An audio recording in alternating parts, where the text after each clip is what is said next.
I'm fairly new to saving. I own my own business. I'm self-employed. I'm an electrical contractor. I have a small savings, what I consider small. At what point do you suggest or encourage people to start diversifying their savings? I've been aggressively trying to. I got my home down to where I don't owe but $45,000 on it. I've been aggressively trying to get it paid off, and I know that and once that happens, and I'm hoping to do that in the next 3 years, and I know that'll free up even more money. When do you suggest starting to really diversify and using the asset diversification models? Yeah, so I would say, Shane, and that's great. It sounds like you're off to a great start, and you may feel like you're starting a little late or something, but you'll be good, man. You get that mortgage paid off in 4 or 5 years, it'll be great. I would say you probably can start anytime.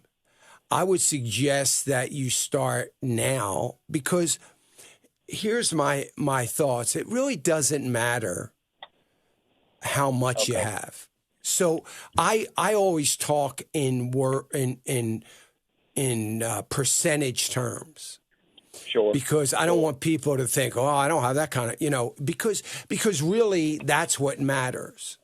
Is just a percentage of what you have. Some people have a lot, some people have a little, whatever. But the principle's the same. So I think now it's important that you get diversified.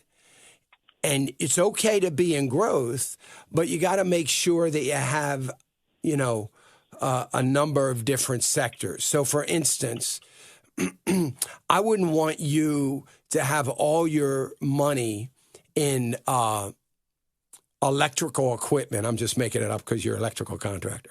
But I'm just saying, well, might say, well, I feel comfortable with that. I kind of know what that is. That company builds generators, and so I have all my money in what I understand and what I know a little bit. There's nothing wrong with that, but you can't have all your money in anything. So I would say, well, that's good. You got industrials covered, but you need to have a little bit of materials and energy and, technologies and things like that. So I would say, let's say you have, I'm just going to say you have $5,000 just for conversation's sake.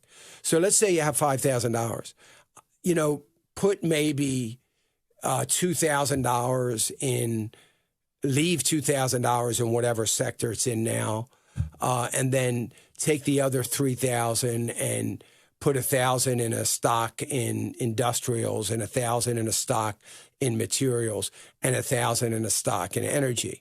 Now you're still in all growth. Are you under 50, Shane? Yes, sir. Yeah. So I think that's what you ought to do. I mean, I think that you're in a great position. So next time, and then let's say you invest that, and then you've got I've got I got another $500 or something, and I'm going to put $500 in a different sector in a stock, and then next time you have $5, maybe add to that one you just put $5 in, $500 in, and then move on to another sector. Once you get through them all, you got a pretty well diversified plan. And now, are you going to be able to match that up with the percentages on your asset allocation model? No, because nobody can while they're building. You're just building. Right. You're in a building process. Sir. So you can't. Don't even try because you can't do it. You'll drive yourself crazy. But I think that's where I get overwhelmed. Yeah, don't even try. Just say, hey, I got $500. I'm going to put it in energy. I don't own anything there, so I'm going to buy this oil company, and just be done with it. Don't worry about percentages. Just worry about getting it spread out. There will be a day in a year or two, 3. there's going to be a day where you're going to have to regroup and say, okay, I'm going to keep everything I have, but I'm way under now because now I have $15,000 in there and I'm way under. And in energy, I've got 2% of that 15,000. So I think for the next few more deposits or monies that I'm going to put in, I'm going to put it all in energy, try to get that back up again, get that up where it should be. And then you can start pecking away at the sectors to get it right. But it's a slow process, and there shouldn't be, from your perspective, there shouldn't be any sense of urgency. There should be a little bit of a sense of diversifying, getting across different sectors. I don't want you to let that go too long, especially now. But I want you to do that. But no real sense of urgency to get it balanced. You'll have time for that.